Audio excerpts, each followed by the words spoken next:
একটা বিষয় খুবই অবাক হয়েছি যে মানুষ জেনে বুঝে না বাংলাদেশ ক্রিকেটের উপর বিরক্ত হয়ে ক্রিকেটারদের বিপক্ষে গিয়েছে। নাজমুল হোসেনের পক্ষে অনেক মানুষ বিভিন্ন জরিপ বা বিভিন্ন অনলাইন জরিপে দেখলাম নাজমুল ইসলামকে অনেকেই সমর্থন করেছে। এইটা নাজমুল ইসলাম এবং ক্রিকেটীয় দ্বন্দ্বের বানানো স্পোর্টস পোস্টের তৃতীয় ভিডিও। এই ভিডিওটা কেন বানালাম সেটা হচ্ছে ৮১ ঘন্টা পার হয়ে গেছে যখন এই ভিডিওটা রেকর্ড করেছি।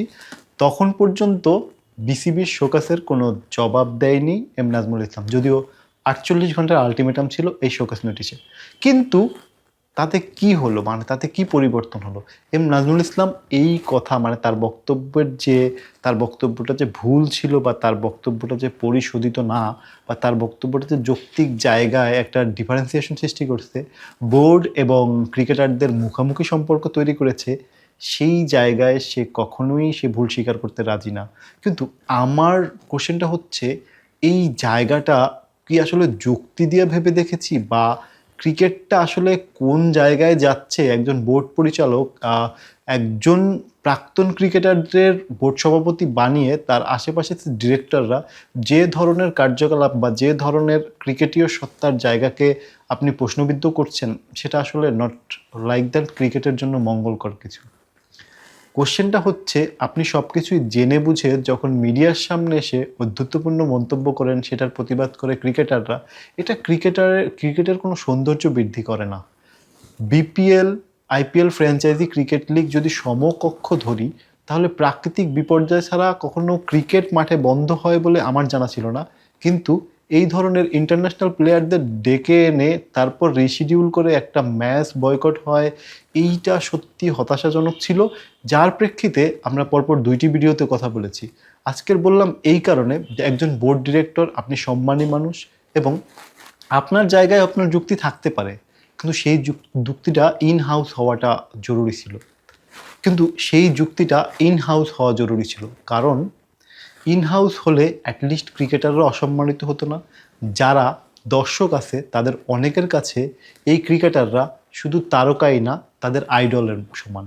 তো এই জায়গাগুলো একটু ক্লিয়ার করে যদি চিন্তা করি, বা এই জায়গাগুলো যদি একটু ঠান্ডা মস্তিষ্কে চিন্তা করি, তাহলে এটা সত্যি হতাশাজনক। এবং একজন বোর্ড ডিরেক্টরের কাছ থেকে অন্তত এই ধরনের কোনো মন্তব্য যেমন ক্রিকেটাররা আশা করে না, সেই রকম ক্রিকেট দর্শকরাও আশা করে না।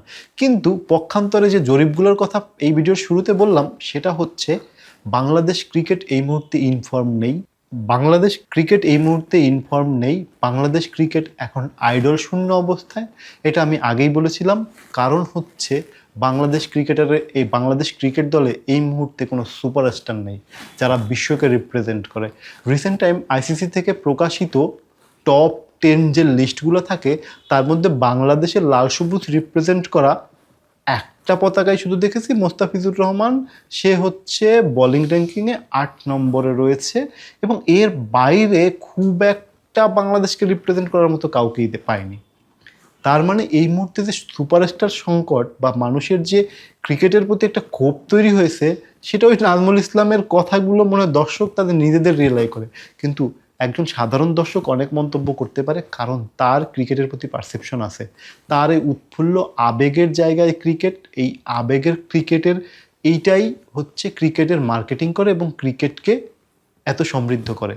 সো দর্শক অনেক কিছু বলতে পারে, কিন্তু বোর্ড ডিরেক্টর, যে আপনি এই ক্রিকেটারদের ভাগ্য নির্ধারণের দায়িত্ব নিয়েছেন, যে এই চেয়ারটায় বসেছেন, তার অবশ্য সমুচিত অনেকগুলো বিষয় মাথায় রেখে একটা মন্তব্য করা। কিন্তু লাস্ট মুহূর্তে একটা সুন্দর সমাধান চেয়েছিলাম।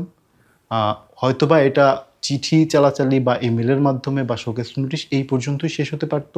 কিন্তু এই গল্পটা, মানে স্পোর্টস পোস্টের ক্ষেত্রে ৩ নম্বর ভিডিওতে গড়িয়েছে, এটা সত্যি হতাশাজনক। দর্শকদের জন্য হতাশাজনক, ক্রিকেটারদের জন্য হতাশাজনক, বোর্ডের জন্য খুবই হতাশাজনক। সো এই ধরনের ঘটনার পুনরাবৃত্তি আমরা চাই না। বোর্ডের রিপ্রেজেন্টেটিভ কখনোই ক্রিকেটের দ্বিমুখী আচরণ করবে না, ক্রিকেটাররা বোর্ড কখনোই মুখোমুখি অবস্থানে যেন না থাকে, সেই আশা করব একজন ক্রিকেট ভক্ত হিসেবে।